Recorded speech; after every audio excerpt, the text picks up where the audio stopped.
Alright guys, what's going on? Today we have part of our algebra unit on evaluating expressions and solving one-step equations. So let's take a look at evaluating expressions. If we're looking at what's up here on the screen, evaluating expressions, when we evaluate expressions, we substitute the variable with the given value and then use order of operations to solve. These can range anything from simple evaluating problems to more complex. Today we're going to look at a few different examples of evaluating. So in the first example we have x plus 8 and it says x equals 2.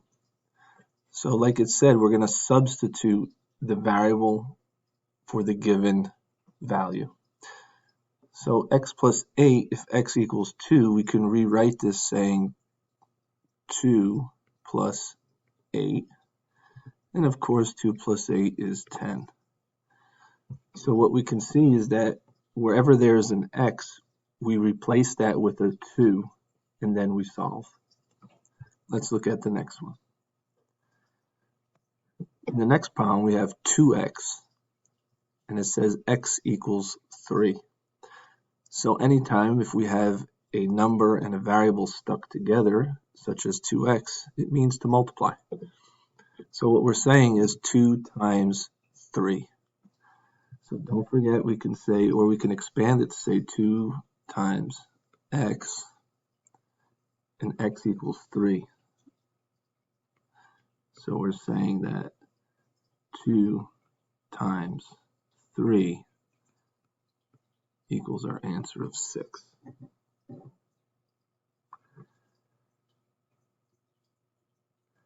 In our next problem, we have y to the second power, or y squared. So if we remember back about exponents, when we have y squared, we have to remember that that means the base y times itself. So y squared is the same thing as y times y. And in this case, it says y equals 4. So again, we substitute, wherever we see a y, we substitute it with the number 4. So we're saying 4 times 4 is 16. In our next problem, we can have multiple variables with given values. So in this problem, it says 3x plus y. So remember, 3x means 3 times x. So we're saying 3 times x plus y. And then we just substitute with the given values. So we say 3 times 2 plus 6. Now we have to follow our order of operations. So in this case, the 3 times 2 would come first. So we take that 3 times 2, and that would be 6. And then we add the 6, giving us an answer of 12.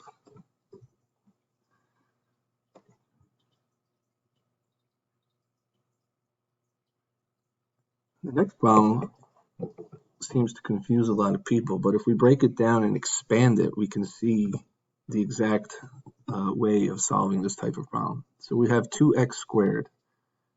Now we have to realize that 2x squared really means 2 times x squared. And we can expand that even further to mean 2 times x times x. That is what 2x squared means if we expand it. Now we just substitute, where there's an x, we substitute it with the number 3. So we say 2 times 3 times 3. And because it's all multiplication, we can just multiply all the numbers together. So we can say 2 times 3 is 6, and then 6 times 3 is 18.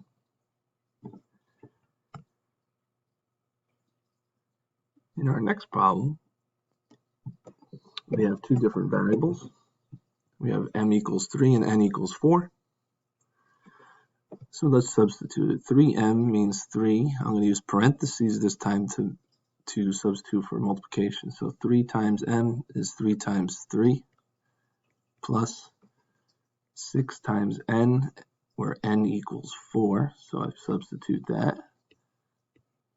So now that I substitute, I begin to solve. So thinking about order of operations, we can do the 3 times 3 is 9 plus the 6 times 4, which is 24, divided by 2. Our next step would be to do the 24 divided by 2. So I'm going to say 9 plus 24 divided by 2 is 12, which gives us an answer of 21. So that is not evaluating, where we're substituting a variable with the given value and then solving it through our use of order of operations. The next thing we're going to talk about is solving one-step equations. So we have some few things to look at when we solve one-step equations. One, simplify your equation on both sides of the equal sign by combining like terms and or using the distributive property. The key thing is to get the variable by itself by doing the opposite sign of what is there, and we'll look at that. Check your answer by putting it back into the equation to see if it's true. When multiplying or dividing by a fraction, just multiply both sides of the equation by its reciprocal, meaning flip it over. So let's take a look at some of these examples and how those rules work. So we have y plus 9 equals 14. So we want to get the y by itself. So what we like to do is draw a line down the equal sign. And now we have the two sides of the equation. So we want the y by itself, so we have to get rid of this plus 9. Well, the rules above said let's do the opposite of what's there. So the opposite of plus 9 is to subtract 9. But it says you have to do it to both sides. So what we have is 9 minus 9 would be 0. So that leaves us with just the y equals, and then 14 minus 9 is 5. So we're saying y equals 5. How do I know if it's true? Plug it back into the original equation. So if I said 5 plus 9 equals 14, I would say, check. Yes, it does. 5 plus 9 does equal 14. Let's look at the next problem. The next problem, I have x minus 7 equals 28. So I draw my line. And I say, okay, so I have the x minus 7. I need to get x by itself.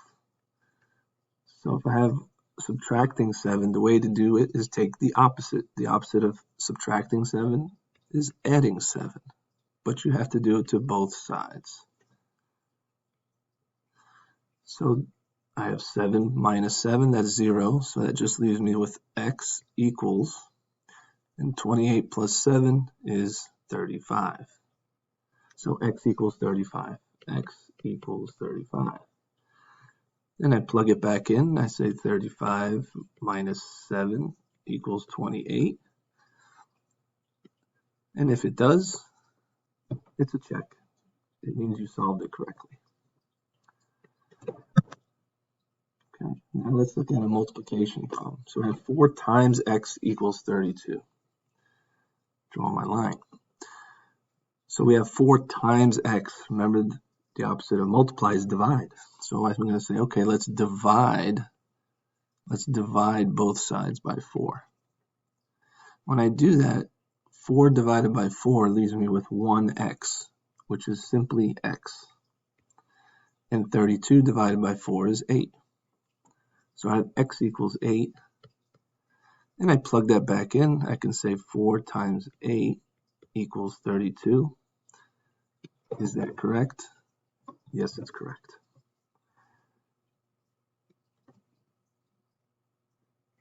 Let's look at a division type problem.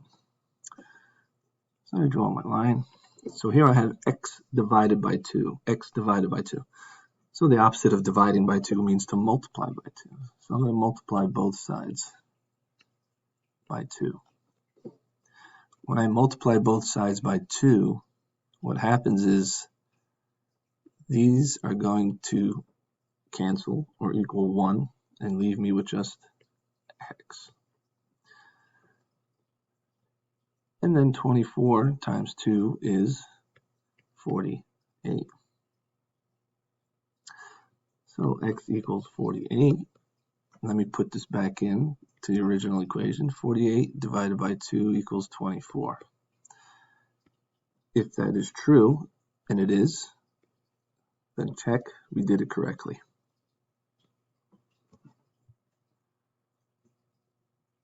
Now here's one with the fraction. So I have 3/4 times x equals 8/9. So the opposite of multiplying by 3/4, because we say 3/4 times x. So the opposite of multiplying by 3/4 is dividing by 3/4. But if we remember our fractions unit, we don't divide fractions. We keep change flip, which means we multiply by the reciprocal. So we can take the shortcut of taking this 3/4 x and just say we're going to do the reciprocal. So we're going to say 4/3 times 3/4 x equals 8/9 times 4/3. So the 4/3 is the reciprocal of 3/4. So what happens over here on the left side, we get 4 times 3 is 12. 3 times 4 is 12. So we get 12 over 12x. Well, 12 over 12 is 1. So we're left with just x equals, on this side we have 8 times 4 is 32, and 9 times 3 is 27. So we have x equals 32 over 27. And again, we can check this by saying 3/4 times 32 over 27 equals 8/9. And if we do that, we're going to find that our answer does indeed come out to that. So remember, for these, we want to multiply by the reciprocal.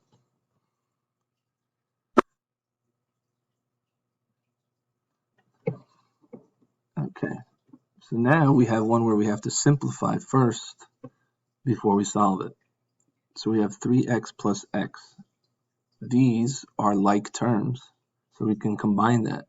3x plus x gives me 4x equals 32. So I simplified it first. So now I have 4 times x equals 32. So the opposite of multiplying by 4 is dividing each side by 4. So 4 divided by 4 is 1, leaving me with just 1x, which is x. And 32 divided by 4 is 8. So x equals 8. So if I put that into the original equation of 3x plus x equals 32, made a little mistake there. And I say x is 8, so 3 times 8 plus 8. So 24 plus 8 is 32. And indeed it is. So I check it, and I find that I did it correctly. Thank you for watching. I hope this helps. Be sure to look back on this video for any help along the way. Thank you.